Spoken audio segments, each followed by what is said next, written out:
Solo and Doc, we are picking up speed in this podcast. I love it. Here with the great one, Michael Lynch, savior for many, we'll say. Everybody in this room would agree with that. I also have in the studio on the couch where he belongs in the background, the one and only Eric Leonetti. Thank you, Kenny. Go fuck yourself. Delicious Dre Ramirez in her luscious boobs. And our wonderful, amazingly talented, and very young producer, Lisha Martinez. That's my daughter. Let's give it up. This woman is so talented. Dominican woman. She's young enough to be my daughter, and she's just extraordinarily talented. We're grateful for you, seriously. There's no way we could put this together without you. We have a wonderful guest in the studio today. I cannot wait to interview. She's one of my very best friends. I've known her since I got here to Southern California. She's got a wild story, and more importantly, though, she is, I believe, just a world-class example of what recovery in action looks like. Has completely changed her life. She helps dozens of women rebuild their lives today, and I just love her to death. So Kristin Dossey is who I'm talking about. Michael, anything you want to say before we kick Yeah, in? with that, I think everyone's wondering, how many cc's?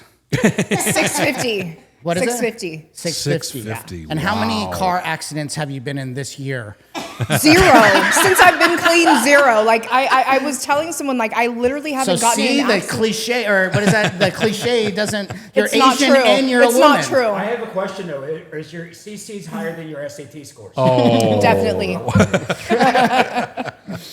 She outnumbers me in CC. and SAT scores, I'm sure. I don't know. I don't know. So, how long have I known you? For almost 3 years. Okay. How did we meet? I came to your treatment center, lost, broken, Stairway confused. Treatment Center. Stairway Treatment Center. Right out of prison. Right out of prison. Same place I went, same place Dre went, same place Eric went, same place Lisha went. She actually toured our place and actually showed up on meth. Oh, you were loaded when you She was loaded, yeah, and she came and toured and everything, and I was shocked she even showed up. You know, Wow. what's the slowest thing in the world? A tweaker in a hurry. Yeah. And then her dogs. She had these little dogs, and our psychiatrist comes over and she's like, "Who left their dogs in the car? They're gonna die." I was like, Really? "Oh, Yeah, I showed up and it was a long drive, you know, but I really wanted to get clean, you know, so I made the drive and I brought my daughter with me, so she was able to come You with left her in me. the car too? I should have. Yeah. But let's go all the way back, because that was the moment that your life changed, even though you didn't know it at the time, right? That was a pivotal moment. But what brought you to that place where you were in prison, where addiction became your everyday normal life? Like, how was your childhood? My childhood was great. Honestly, I had great parents. They were a bit strict and overbearing, so I was a good kid. But when I hit my teenager years, You're adopted though, right? I'm adopted. Okay. I was adopted when I was 6 months old from Korea, so I wasn't born here. I was adopted by 2 parents. Don't let Trump hear that. The good Korea or the bad Korea? Are you a spy? The South Korea. Oh, come on. Yeah, and so I was always raised knowing that I was adopted. They always told me that. So when I got older, it wasn't like a big shock. How'd that make you feel though? Did that make you feel like rejected, or? My parents didn't make me feel rejected, but my grandma did. You know, my grandma really did. I wasn't her real grandkid, so I feel like she treated me different. Your dad's mom or your mom's mom? My dad's mom. Dad's mom. Yeah. So you were like good kid? Great kid. Really? Great kid. They had me in accelerated learning classes when I was young. I was like in kindergarten. Because you're reading Asian. Asians are reading always at smarter. 3rd grade level. Well, and Kristen's wicked smart. 4th grade level Can't draw math. very good, but they're Oh, And Did you have siblings? no, only child. Only child. Only child. And my dad was the best dad. Like, he really focused on like not giving me everything I needed and wanted, but he really felt like he needed to spend quality time with me. So he took me everywhere with him. Everywhere. Were they Korean too? My dad's Korean, born in Hawaii, so he only speaks English. My mom is Dutch Indonesian, born in Holland, so she speaks Dutch. Oh, okay. So how can you go from like seemingly perfect childhood to being in fucking prison, fucking doing all this crazy shit on the streets. When did you first start using? I'm Or an what addict. happened? I'm an addict. So regardless of my childhood and upbringing, I was raised in the church, all of that. And regardless of that, I feel like my dad was so strict on me that I rebelled. And once I started drinking at like 13 years old, and the first time I took a sip of alcohol, I was like, holy shit. I felt comfortable in my own skin when I normally didn't. I was like the only Asian kid, and all the other kids at school were like white, so I got made fun of a lot. They picked on me.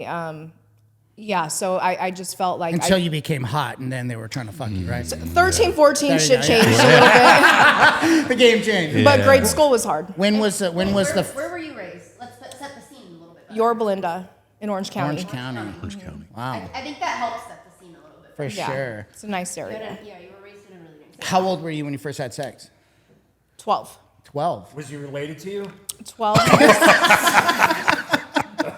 Come on. Fuck. I was 12, and he was like 16. And before you drank. So you had sex before you drank. Yeah. And he was 16. No, you know what? I think I was drinking by then, so it must have been 12. Ah. Yeah, I started when I was 12. And he was 16. He was 16, and then I had a 24-year-old boyfriend when I was 13. What? No. Yeah. That's called that is a called- pedophile. Yeah, I didn't. To me, at that age, like I Down didn't. here then? Oh, come on. He's a This is going to go on the whole so that guy's a pedophile. Turn off his fucking mic I already, warned you dude. about this. That guy's a fucking pedophile. Yeah. What is a 24-year-old seeing a 24-year-old. 13-year-old That's girl? fucking crazy. Your That's parents knew? unbelievable. No, no. Of course I had they to didn't sneak know. around all the time. Idiot. Yeah. Holy shit. Yep. So and once you started having sex, were you like very Promiscuous. were you? I was addicted to it. Just a little hoe from the gate. Yeah, it was bad. Do you I was think- 13 years old. I had rug burns on my back already and shit. I did. I still have a scar. That's funny. So do you think it's because your family was so strict?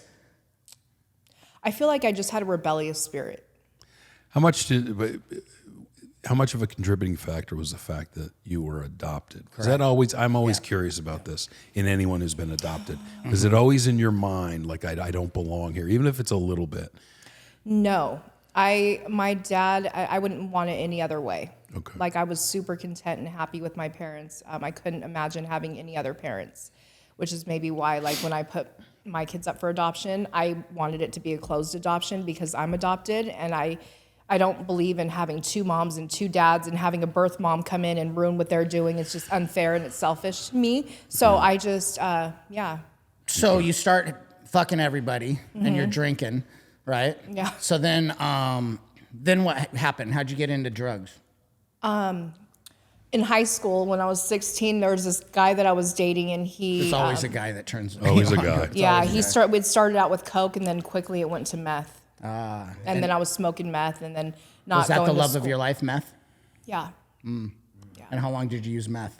until I got clean in 2023. From 16 to. I had bouts of. I got clean a couple times at different treatment centers, but I never was able to maintain it. So I think the longest I had stayed clean maybe was like 18 months tops. All right. And usually what comes with meth, this one drug, there's a thing called Tweakertown, is what I call it. It's this one drug. When people are on meth addicts are like, I don't know, ants that all get together and they show up at all these fucking places like a virus and then they all commit crime.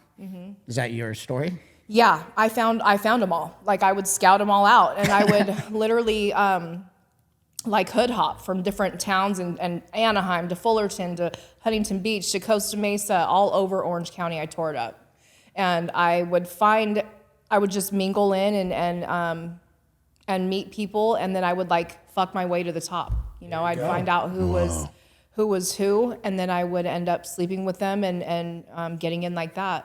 So I had all these connections. Like my phone was my lifeline. I had all my contacts in there. I used to tell everybody I wouldn't have a contact in my phone unless they fucking help me make money. That's it. So if you couldn't And do how do they anything- make you, and when you say that, what does that mean? Unless they can help me make money, how? come ups just coming up. Like I'd Like literally call these guys and be like, let's come up today. Cause I, you know, my parents cut me off when I was using. So When did they find out? when I got my kids taken away. Well, let's go all the way back. When did you first have a kid? I got pregnant when I was 16 by that guy who introduced me to meth. Oh shit. I had a miscarriage, and then so that was my first pregnancy, and then I ended up getting with my husband. I got married. I met him when I was 16. He was 18. Another tweaker? No, his Oh. mom was a heroin addict junkie, and fucking and his dad was in prison for doing life, and he didn't agree with. He just hated meth. Wait, At Was he a first, at gangster? first. when were you out of the house, out of your parents' house? At 16? So I left the house. No, I used to sneak out at that age. I left the house when I hit 18. I was gone. He was too strict. I couldn't have fun. I felt like I was living in prison my whole childhood.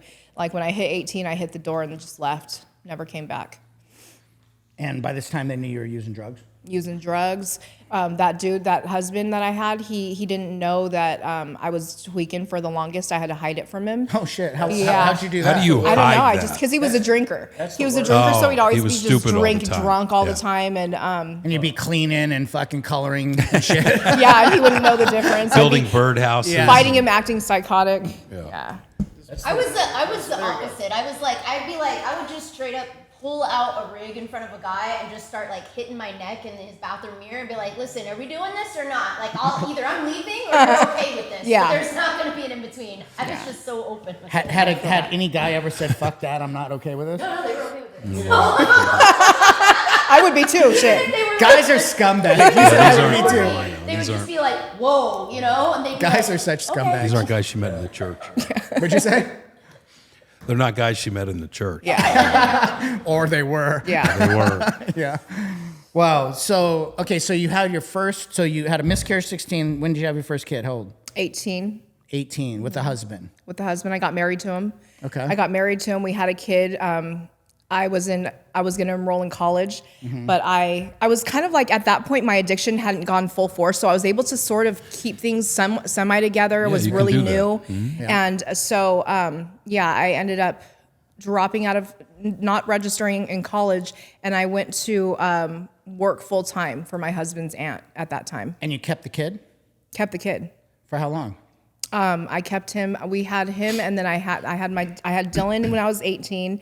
And 18 months after that, I had Alyssa. Wow. So I had two.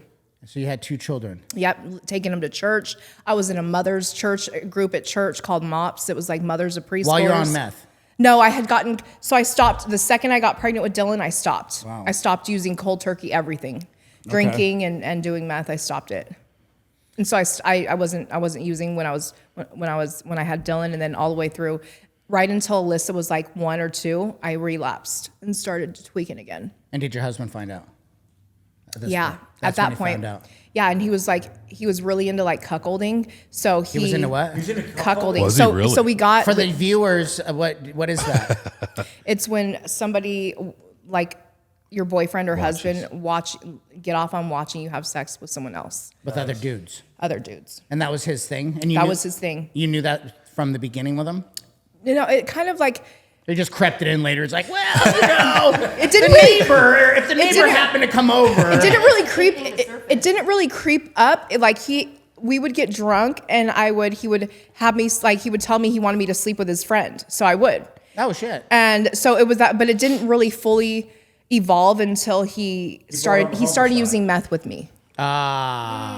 He found out I was using it. He That wanted to makes be a on the lot of same sense. level. People do weird shit on meth. He would literally go on like Yahoo chat groups and forums and fucking put pictures of my ass on the fucking thing. And then he would meet these people, like troll these guys that thought that they were talking to me. funny. And then we'd meet up. I was never allowed to talk to these guys. Like he would take care of all of it. They would basically pay for a hotel room, and then we'd show up, and I was like, at some point I was like, we're not even getting fucking paid for this, you know? He's like, that's not the point. He's like, that's not the point. That wouldn't be. He didn't like that idea. So And how long were you doing that for? I did it for a couple years. Holy shit. Yeah, it took a toll on me. The last time I did it, I really didn't like to do that, to be honest with you. Like, I was raised different than that. I was told and brought up like, you know, marriage is sacred. And when he was doing that, it was just like, it was friction against my spirit, I guess. So the last time that it happened, there was this guy, he showed up and I ran out of the hotel room. Why? And I fucking hid between some vending machines and Why? because I didn't want to fucking do it. Oh, and you were telling your husband, I don't want to do it. Yeah, I don't want to do it. And now at He this made point, me go. he's He saying said, you're "Go gonna back do it? in there and do it," because he already got the room. Just go do it. And that was a lot. I remember he was like on top of me, and he was like like this guy was like, probably if my husband wasn't there, he'd probably kill me. Like that's how fucking weird he was. It was like he had like I don't know, this weird thing. It was just I saw evil in his eyes, and it was just weird. That's crazy. That's crazy. All right, so, So how old are you now at Yeah. this point in the story? 40. Probably 24 or so. Wow. My timelines are off because Yeah. one big So, mess. so you still have the kids at this time? Yeah, so we'd leave the kids with my parents and do that and then come back. So then what happened? Then I got sick of it. And then because we were using together, there was this guy who used to come pick up dope from the house, and he was hot. And I ended up just like dropping him sacks off, by myself for my husband. And we started out that way. And so I had no qualms really about sleeping with him and cheating on my husband because I felt like he already did that with the whole cuckold thing. So it's like I was sick of fucking who he wanted me to have sex with. You wanted to choose. Yeah. So how long did that last? And then what happened with the marriage and the kids? Oh and my everything? God. I ended up leaving my husband with that guy. And With the kids. no, the kids were at that point. The kids were with their dad because I left him and where we were living, so I had to go on the streets. So in the beginning, I was living out of like motels every day on Beach Boulevard with that guy, and then eventually He's a winner. That was a winner. You picked winners. Yeah, He's Yeah. like, I got you, girl. We're Yeah. gonna do. For those that don't know, Beach Boulevard in Orange County is the whole stro, and it's so fucking ghetto. Ghetto. It's ghetto as fuck. Ghetto as Yeah. fuck. Yeah. So I ended up hustling up enough money for my own apartment. So I got my own apartment in Anaheim with that guy. How'd you hustle it I up? don't remember back then. Just What crimes were you doing at this time in your life? like selling sacks, picking up dope, and then selling it. But I had a lot of people. Like I knew a lot of people, so I was able to pay my rent with it and the bills and stuff. Middlemanning. Yeah. Okay. I remember one time my husband was so upset that I left him. He broke into my apartment when I wasn't there. And when I showed up, I walked into my apartment. He's sitting in the living room, and he flighted my fucking boyfriend at the time, and they started fighting. And I thought they were gonna go over the Who third won? floor.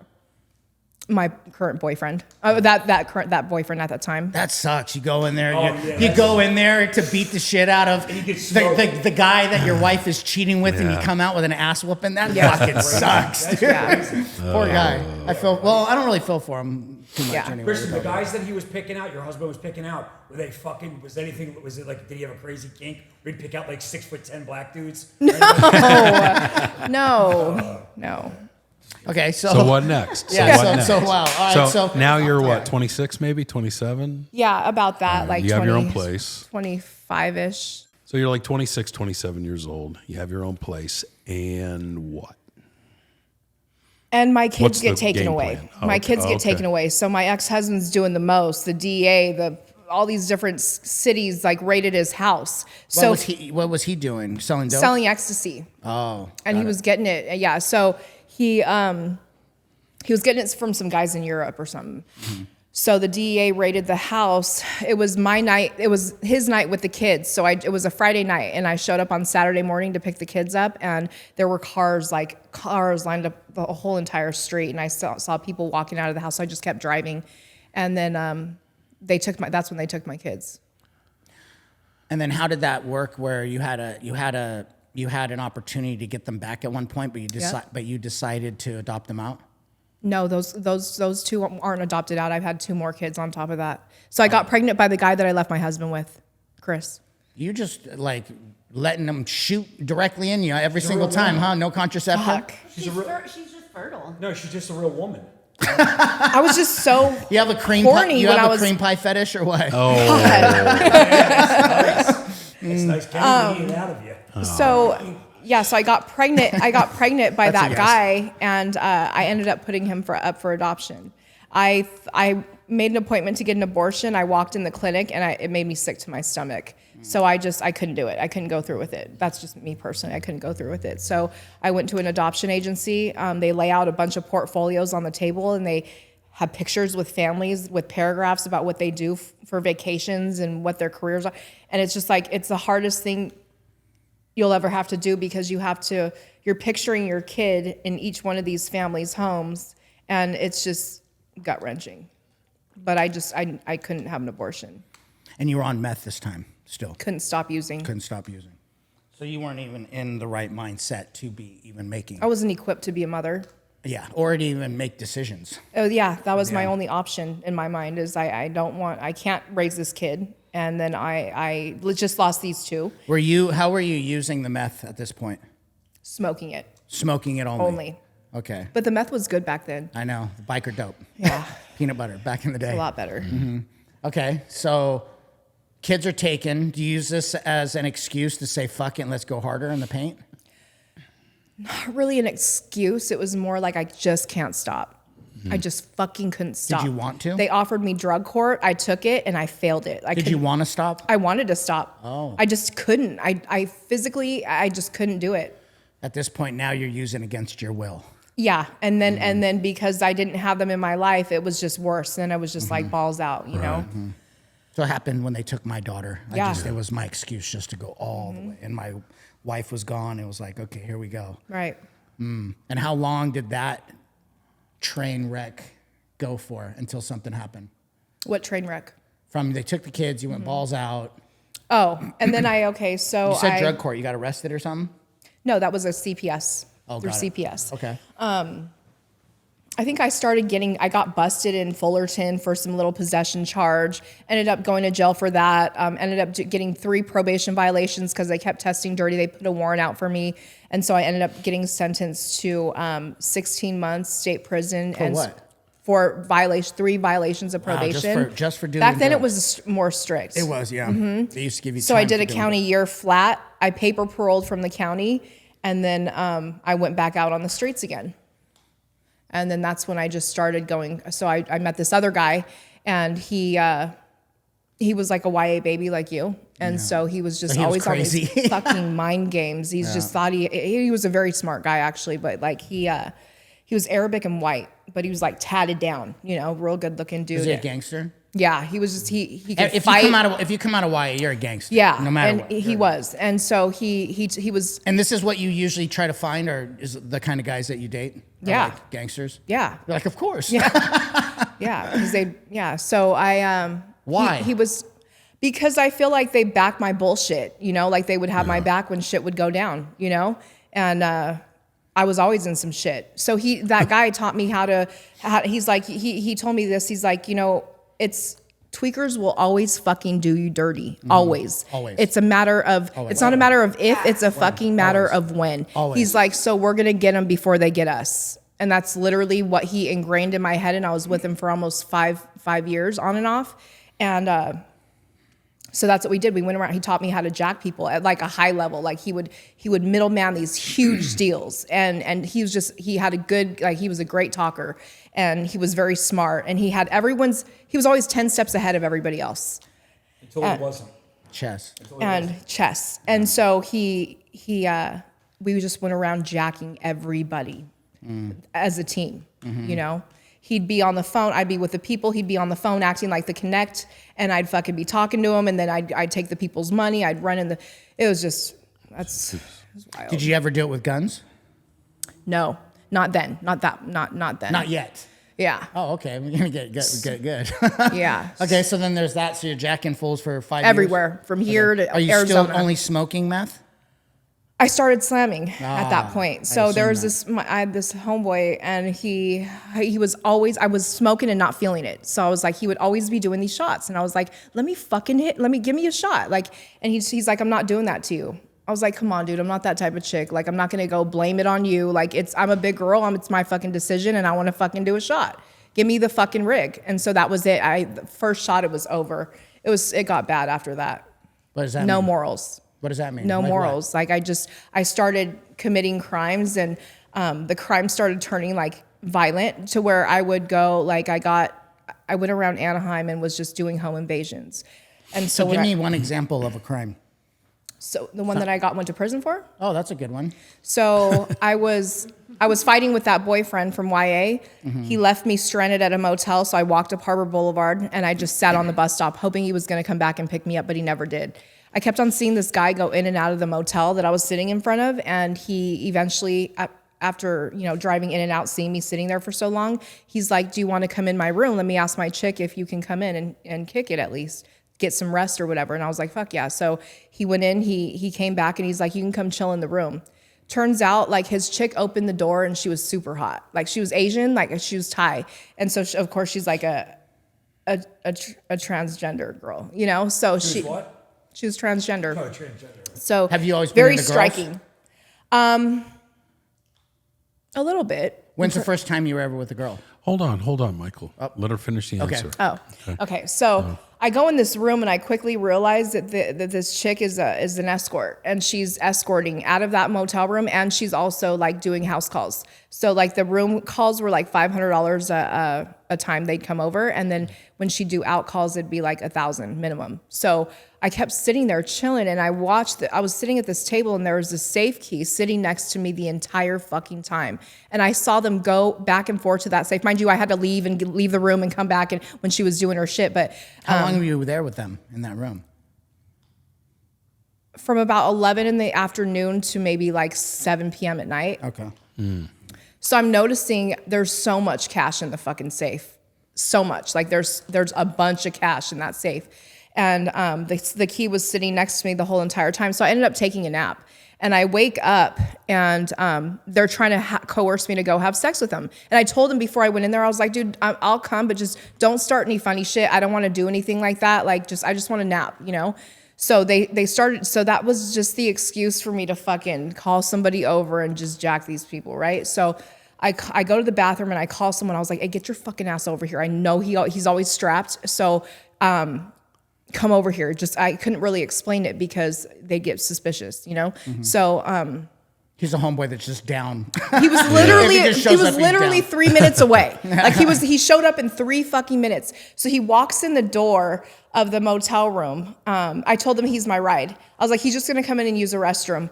So I wasn't able to tell him where the money was. I wasn't able to tell him anything because I couldn't give him the rundown. I didn't want to raise like their suspicion. Anyways, so when he came in, I noticed that somehow like they must have moved the safe key. He walks in the door, he pulls out his strap, wastes no fucking time. Where the fuck's the money at, right? And I was like, oh my God, I would have done it a little different, but okay. You're like, rock and roll, here it goes. Yeah. And so the girl immediately starts screaming for her life. Shit. For her life. He fucking runs over to her, snatches her up by her hair, and fucking she's running towards the door. Right when she's about to grab the door handle, he snatches her up by her hair, puts his back against the wall, and has his hand over her mouth and is just like hitting her in the side of the head with the butt of the gun, right? Oh, shit. I was like, and then so he had her, she's screaming bloody murder, and the boyfriend or like the pimp dude, whatever he was sitting on the bed, and I was like, where the fuck's the safe key at? And I start fucking looking under mattresses, looking under lampshades. He wouldn't tell you? He was trying to say he ain't gonna do it? He didn't say shit. He didn't say shit. And so meanwhile, she's still screaming. And I was like, I told my homie, I was like, shut her up. You need to hit her harder, And in my head, I was like thinking, I was so sick. I was thinking, what the fuck do you have a strap for? Shit's getting out of control. You're supposed to have a strap so that you have control of the situation. Shoot this bitch. I literally was wanting him to shoot her because she was basically cop calling with how loud she was screaming, he's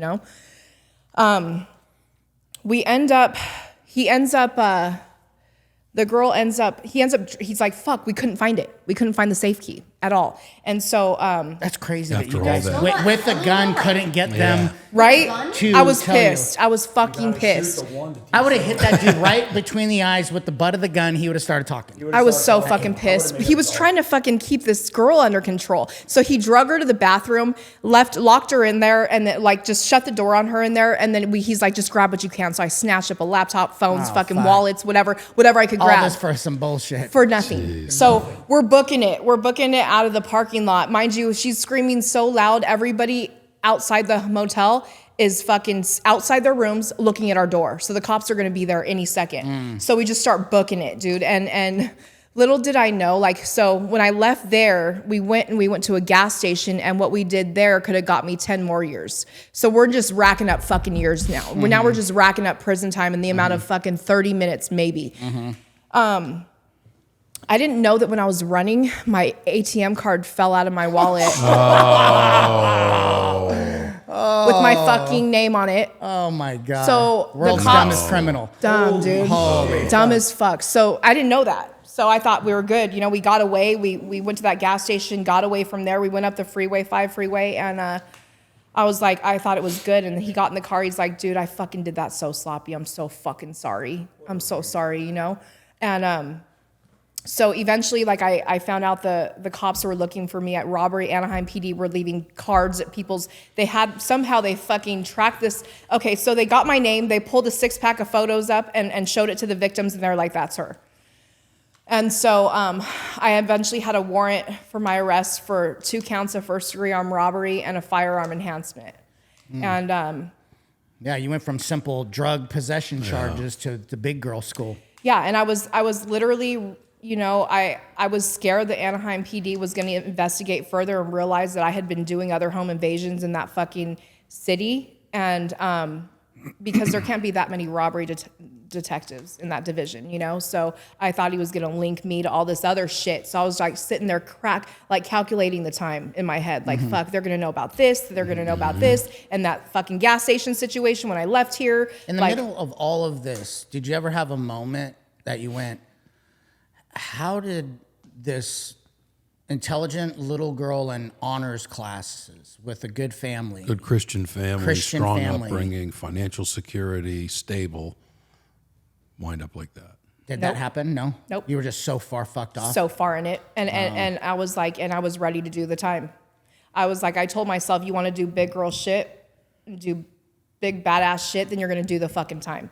So when I got my prison time, I was like, fuck yeah, it's only 5 years, 4 months. I'm fucking stoked with that. It's 2 strikes, okay. Like I was stoked with it because I knew all of the shit that I had done that I didn't get caught for. I jumped on it. Not jumped on it. Actually, I lost trial, but I wasn't. Oh, you you took it to the box? Yeah, because they couldn't find the victims. They couldn't find the victims because they were transients, you know? Eventually, like, they skip traced their info to Florida. They flew them out for the trial. And Oh, wow. But because I didn't talk. So when I got arrested, they didn't have anything. They had no case on me except for these victims needing to corroborate what they reported. So they couldn't find them for the longest. So I was doing speedy trial all the way through. I was like, fuck, no victim, I'm good. You got cooked at the end. Cooked at the end. But okay, I was okay with the 5 years. Yeah. That's nothing compared to what it could have been. So you went to prison. How was that when you first landed on the yard?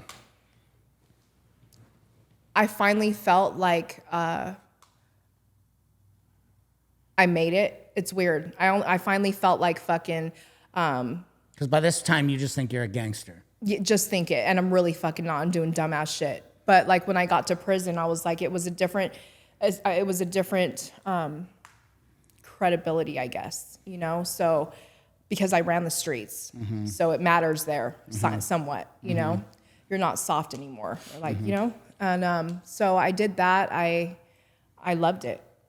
Did you eat a lot of pussy? Did you get a girlfriend? Yeah, right away. Yep. Yeah, I did. I had 2 girlfriends there. Two girlfriends. Yeah. At the same time or 2? No, so I was with one for 2 years. She paroled, and then I was with another one 2 years after that. 2 years, damn. Did you guys have like regular couples drama? Like, Yeah.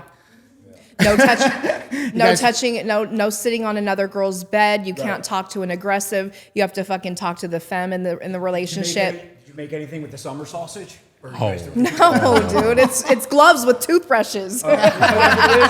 It's glove fingers wrapped around a toothbrush with a towel. Oh, that's how you do it? Come on, Eric. No other podcast is interested in this kind of stuff. Yeah, we get all the information, all Yeah. the real information. Yeah. So, holy shit. I got a question. You know, women out here, they take care of themselves when they know they're going to have sex and all of that stuff. Well, you hope that they do. In there, are they like not shaving and all that No, they stuff? shave. Okay. They shave. All And right. there's no STDs because fucking really, like, you can't, all those girls are clean. Did you ever fuck a guard? No. Did you want to? Some That were men or women? men. Okay. Yeah. Now, when you were with the girls in there, were you did you feel like that was the equivalent of a relationship with a guy? Like, did you have the same like feelings and attachment? Same feelings. Same It's attachment. weird. They were more intense. Like I More felt like I intense. was there was more. Like I got more. I felt deeper in love with a female than I did ever a male. It was weird. So then why the hell would you go back to fucking dudes? Hold on for a second. I don't know. Should we ask the resident lesbian? Yes. Oh, come. No, seriously. She's like, where are we at? She wasn't even listening. She's Yeah. not even listening. This is your part. Yeah. She's saying that we're I'd very rather shallow have men creatures. Eat with me. She, a lot. It does. It does. It's different. It's serious So shit. why the hell would you go from like chicks to dudes if the girls were better? I don't know. That's kind of I just something to look at. I'm attracted because I'm attracted. I'm bisexual. I'm attracted to dudes. What do you like better though? Like for real? You like? It probably you like depends on the relationship. person. Relationship with a woman, but getting dicked down by a dude, or the opposite? It's too chaotic with a woman because I was violent at that time and not in my right But mind. you're like beating on your chick. We would fight. We've gotten in so many fights, and you can actually hang with a chick. You know, with a dude, you're getting your ass whooped all the time. Got With a chick, she disrespects you. You put hands on her, and you fucking you can hang with her. Gotcha, You know. Gotcha. That's funny. I wonder if it's the same way with guys. Yeah, they beat the The shit gay out of each dudes, other. because then it's like, because you can't hit a girl, but like if you're a gay dude, right? I don't You know. can We just should sling bring a them. couple on our can show. just I know. Yeah, Yeah. we gotta get what you Yeah. call on the show. I know, Eric, what do you do? That is a good point, though, dude, because like women have like fucking, you get your heart broke by a woman, Yeah. and it's like fucking, you can't just beat the Well, shit when out of Kenny her. broke my heart at the sober living house. I beat the living shit out of him. You know what I mean? I crazy. don't do Italians. Oh. I don't do greasy Italians, Eric. Anyway. So you're in prison for Continue. 5 years. Yeah, 5 years, 4 months. What was the I did hardest 4 years. part? Keeping your happy. Not having good food. I literally had, my parents had disowned me by that time, so I didn't have family anyways. The people there were my family. Like when I paroled, they all walked me to the gate and I was crying. Like I literally was scared to leave. And you've had no contact whatsoever with your 4 children at this With point. my 4 children, I had another one in between there up for adoption. Okay. Same thing. So, Little but girl. no contact. When you walked out the gate, After. I had one more after. Fourth one after. I had one more. Yeah, my 4th one was after prison. Damn, you can't even keep track. I can't. It's like my timeline's so off. It's like one big meth Is blur. that why the population in Asia is so prevalent? You guys really can't keep track of it. come Fucking on. fertile. So you did 5 years, you got out. Was that the only time you did prison time? Yes. That's the only time, okay. So then what happened? Were you What using year is him- this? What year is this? I was How- using in prison. How old are you when you get out? 30. 30. Yeah. You were using meth in prison? Mm-hmm. You're doubling your time. I was using meth in prison. And Dumbest shit. I think loved that's- it. I'm just such a meth addict. I loved it. I'd write letters to pen pals to work them for money. I have like little freaky lesbian sex in Yeah, there. yeah, Little yeah. freaky spun out lesbian sex. Yeah. Yeah. What's the most amount of women you ever fucked at once in prison? That's a good Just one question. girl, or Just one. Oh, okay. You don't do that disrespectful shit there. Oh, no. Disrespectful shit. You do it out here. Yeah. All right, can we move on to some more important information? Calm down with your lesbian. What the fuck am I- Okay, so you get out of prison. You just did a 5-year stretch in 4 months. Now what? I go straight to a program because I knew that I needed help because I paroled dirty. So you actually by this time wanted to get clean. Yeah, I wanted to get clean. I didn't want to. I just did 5 years, so I didn't want to have to.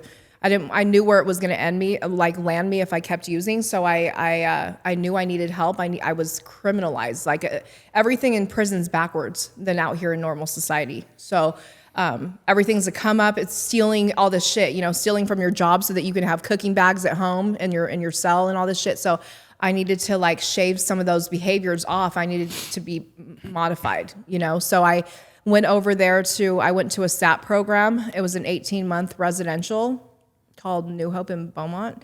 And I lived out there. I got a job as working at some little boarding grooming place for dogs. It was a good get well job because I love dogs. So Okay. left the treatment center and relapsed 2 weeks later. Okay. Yeah. Let me take a no wild program. guess. Yep, there no you go. program. No recovery None. program. Yeah. No 12 None. I step. had a sponsor, but I started working steps, but I didn't continue when I left there. I thought I had it.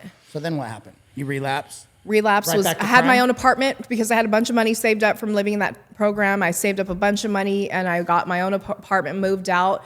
And then when my boss had hired me, she's like, if you ever relapse, do me a favor and tell me the truth. You know, so I told her, I was like, hey, I respect you and I love you so much that I can't work here anymore. I relapsed, you know? And she's like, okay. She's like, when you get your shit back together, you come back and work, you know? But I still maintain that apartment that I had. It was like $700 a month. So cheap for rent And out are you there. seeing your kids now at this point? Now I'm seeing my kids. Yeah. So now you're seeing your son and 10 your years daughter. later. Yeah. Your son and your daughter, correct? Son and my daughter. Yep. Yep. And how old are they at this point? God, like 13 and Okay. 14 You're or so. starting to build a relationship. Starting to build a relationship with them. Now I'm hiding again the fact that I'm using again. Trying to keep it all together. My parents never really knew when I was using or not because I kind of, when I went around them, I know how to hold it together. But yeah, that was the first time in 10 years that I had seen my kids. Like when there had been times, to backtrack, there had been times when, you know, when the kids got taken away, my parents adopted them, gave them their last name and everything, like literally took care of them. And I begged my dad to let me see them. I even got clean on my own one time, was clean for over a year. And all on my own, no judge or anything like that. I just went to treatment and then I worked and went to meetings and stuff and was trying to prove to my dad that I wasn't, you know, that I was good. And he still didn't even let me have a phone call. It broke my heart. That's when I feel like that broke me. Enough to want to get clean and stay clean? Yeah, no, it broke you me when I was relapsed. clean, and he was still fucking telling me that I couldn't see got it, him. and that broke you. I was living with my aunt at that time, and everyone in my aunt's house got ready to go see my kids, and I couldn't go to the party. Right. It was fucked up. And that's when you relapsed? I relapsed after Relapsed that, again. after about a year or so. Because you Just didn't have a foundation. yeah. So what happened? So I get back into my kid's life. I end up moving from that apartment in Beaumont and going back to Orange County, and just started doing fraud, gambling obnoxiously, like doing so much fraud. I was fucking my way up to the top. I found the smartest like hacker Indian guy, and he was like, he knew how to fucking do whatever. And we were making a bunch of money. He would feed it to me. He would help me do fraud with him, and he was like really in love with me. And then what happened with your kids? My kids, Your son? my son. So it was Mother's Day 2020, and my son, he called me. He's like, hey, can you come pick me up? Let's hang out. It's Mother's Day, you know? So I go and pick him up. I'm loaded, but I don't never get high with my kids. Never. Like I would try to hide all of that from them. How old is he at this time? He was 18 at this time. And we went to go hang out, and I realized like he told me that he was doing these perks and Xanax bars and that he had overdosed like 2 weeks prior. He's like, I didn't think it was really an overdose because I just went to sleep. And Did that scare you? scared the shit out of me. And I was like, Dylan, what the fuck are you doing, dude? You're gonna kill yourself. You're literally you're playing with fire, like you're gonna kill yourself, you know? And I dropped him off at my dad's house because he was living with my dad still, and dropped him off. And I remember telling my friend, the Indian fraud guy, I was like, my son's gonna kill himself. And it wasn't until the very next day, the day after Mother's Day, my dad calls me around 2:00 and he's like, something's wrong with Dylan. And I felt really fucking guilty because Dylan, I think he probably asked me to pick him up because he wanted me to give him a ride. He wanted me to drop him off, take him to go drop some shoes off that he was trying to sell. He always had like really nice Nikes, and he was like, that's what the kids do. I guess they sell them to each other. So he went to go sell some shoes, and I feel like that's the money that he used to pick up when I dropped him off, which it is. My dad said he had some guy show up to the house real late, like around midnight, and then Dylan went outside and came back in real quick, and that was when he bought his pills. And then so my dad's like, something's wrong with Dylan, and I was like, fuck. And then he's like, he's unresponsive. I had to do CPR on him. He's breathing on his own, but the paramedics just took him to the hospital. I feel like the hospital, I don't know. I'm still kind of confused about the whole situation, but they gave him a sedative when he was already when he was already on opiates. And I feel like that sent him into the coma that he was in. So he stopped breathing on his own. And I don't know if at that point I don't know when he had brain damage. I have no idea. But When I got to the ER, he was laying in ICU and his eyes were wide open and they were just like pinned in one location, like looking up straight up to the ceiling, like not blinking. And I knew right at that moment that he had passed, you know. But the hospital was still telling us that he was, they're going to do surgery to cut open his skull to make space for his swelling. He ended up staying on life support. I feel like they kept him on it longer because they wanted to flush his organs so that they could use his organs. Yeah. And then that was that. So he overdosed and passed away. And I feel like that at that moment, like the people that I was running around on the streets with, they told me that I was never the same after that. So then what happened?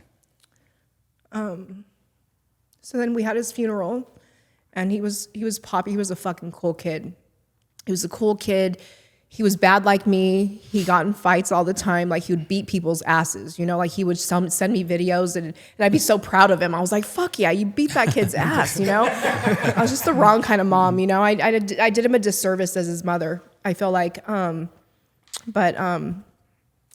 he, Did you try to get clean after this? fuck no. Did Nope. the opposite? Opposite. It's almost Opposite. impossible now. Yeah, So opposite. then you just went down. I would spend from morning to night in between hustling and making money. I would just be trying to hit myself, you know, with the needle. I was just trying to hit myself, find a vein. My arms are completely shot out. I would show up to Walmart with dried up blood on my arms and fucking, people used to talk shit because I'd just be stuck in the room. I didn't give a fuck. I wasn't doing anything until I hit myself, you know? And that was my life. I just went downhill. For how long? Until I got to Stairway.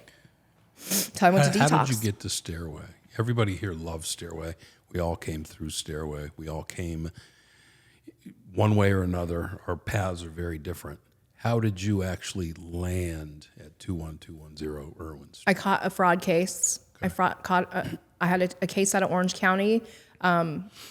It was an animal endangerment charge because I got pulled over and I had my dogs in their carrier backpack thing, and the cops found some dope in the front pouch. Oh, shit. So they gave me an animal cruelty charge because I had dope in the zipper pocket, you know, Batman's backpack. Mm-hmm.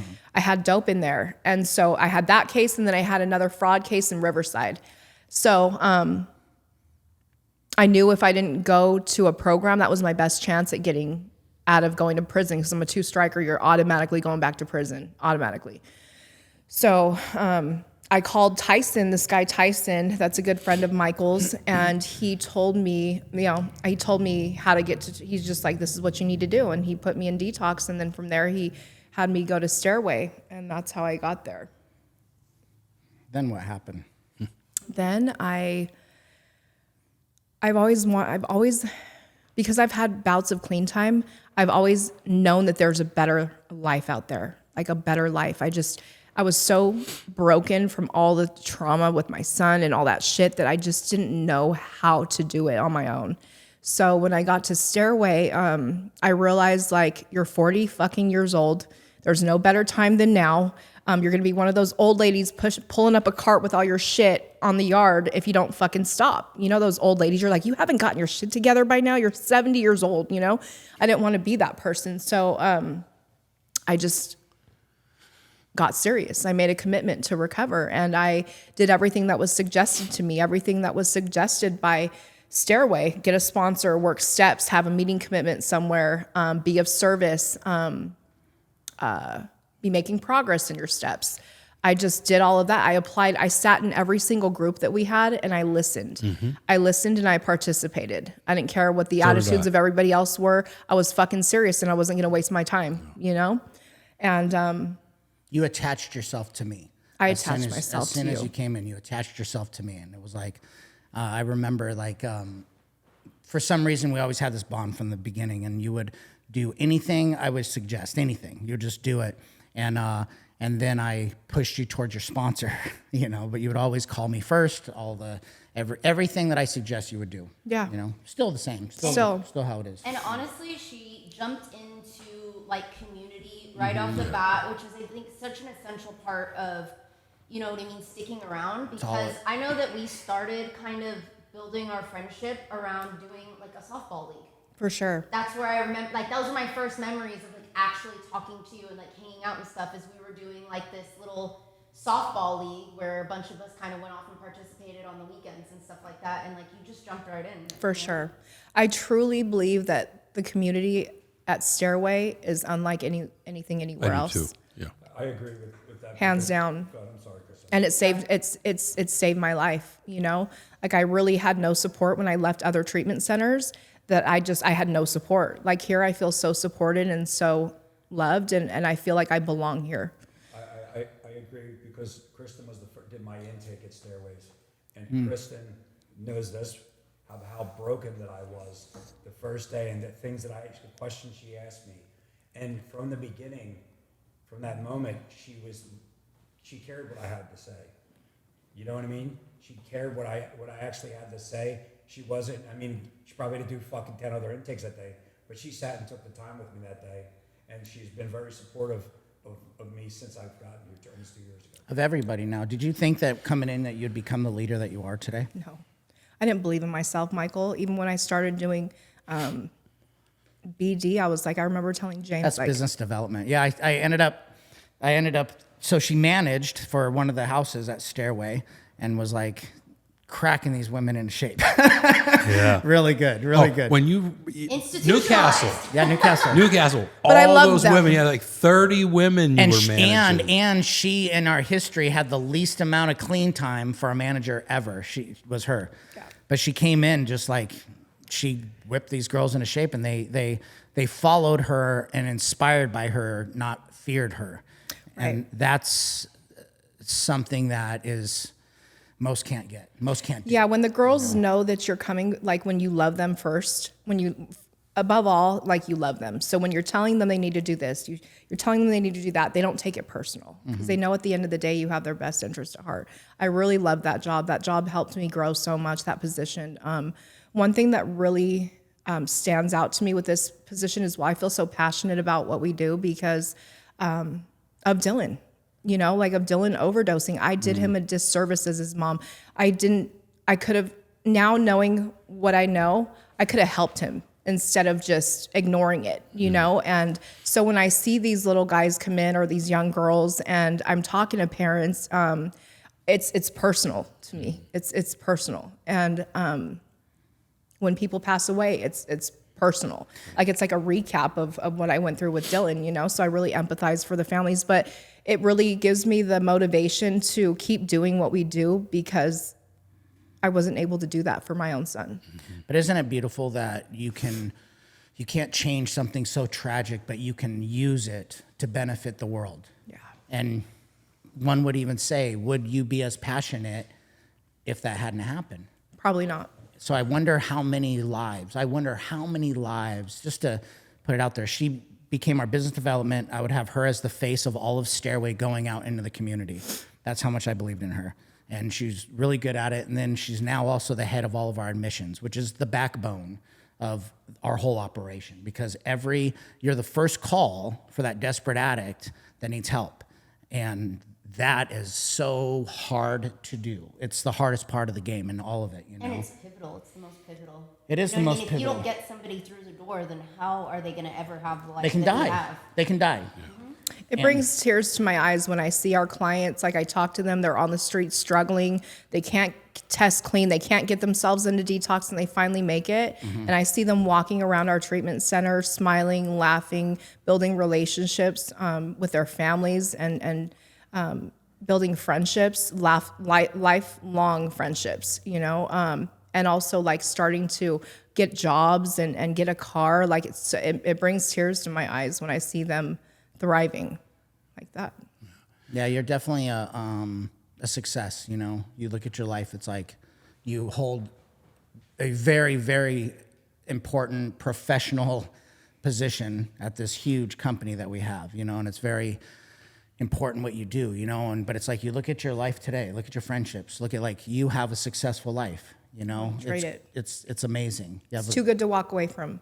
That's right. You know, I still have thoughts. Like I still tell my sponsees, like I have thoughts about relapsing and using, and of course, you know, I feel like that'll never really truly fully go away. I'm just that fucking much of an addict, but I've just trained my feet to stay. You know, like I don't have to act on those thoughts and emotions and feelings and cravings and temptations. I don't have to act on them. You know, I just have learned to keep my feet planted where they're at. I have a question for you. First, I want to just echo what Michael was just saying. Everybody's been saying about you. You know, I've known you just in the time that I've known you. You are far more inspirational than you realize. Yep. You tend to be a humble person, no matter how many times we praise you. But as an example, probably a half a dozen times in the last year, a young woman will come up to me in a treatment center and say, hey, I really want to give this a shot. I want to get a sponsor. You are the person I call every time. Or I give you their number and say, just text her. Just text her and drop my name. For that reason, you're always at the top of the list, number one. You've never been the second choice because I know how seriously you take your recovery. The question I have for you, though, is this. About a half an hour ago, you were talking about, when you're talking about going in for the 5-year stretch, you're talking about the crime and pistol whipping motherfuckers and all this kind of shit. You use the phrase, big girl shit. This is big girl shit. This is big girl shit. If there's one young woman today, right now, listening to this podcast who's thinking, this is big girl shit, what would you say to her? What's your idea? What's your notion, your understanding of big girl shit today? So different from what it used to be. It is not manipulating, not lying, not stealing, not cheating, not cutting corners to survive. It's treating people with love and respect, even when it's not easy, even when maybe they don't even deserve it. It's being a mother to children, to your children that you have. It's being a good daughter that, to parents that have not deserved how you've treated them, mistreated them your entire life almost. It's showing up to work every day on time. Yeah. It's maintaining a positive attitude there. It's working your ass off, being diligent and just persevering, even when things get tough, just not giving up. I like that. I love it. No, you're definitely a remarkable woman. I believe that. And you know what? All you ever did was say how much you fucking hate Kristen. Actually, Kenny, The audacity. I saw the text messages, but you call her a stupid goof. That's endearment, huh, Kenny? Yeah. Cut that out. Well, with that, I think With that, I think we're going to close this segment. But I just want to again thank you for coming on. We love you. Everybody in this room just adores you, whether you realize it or not. You make recovery look really good. You really do. And anytime you want to come back, yeah, you know what? If you want to take his place on the couch, you're more than welcome. That's just because she's wearing a white shirt. But Stairway Resource Center. That's where you work. That's what Michael owns. That's where all of us came from. I can't plug it enough. Stairway Resource Center in Woodland Hills, California. That's where things are happening. Best in the game. Best in the game. Best in the game. Don't go to Galaxy. Oh, sorry. Oh, shut up. All right. Well, you can just enough. All right, enough. So you can find us, Solo and Doc, on all social media platforms. You can also find Fuck the Stigma on all social media platforms with our lovely producer, Elisha Martinez. Thanks. Thank you.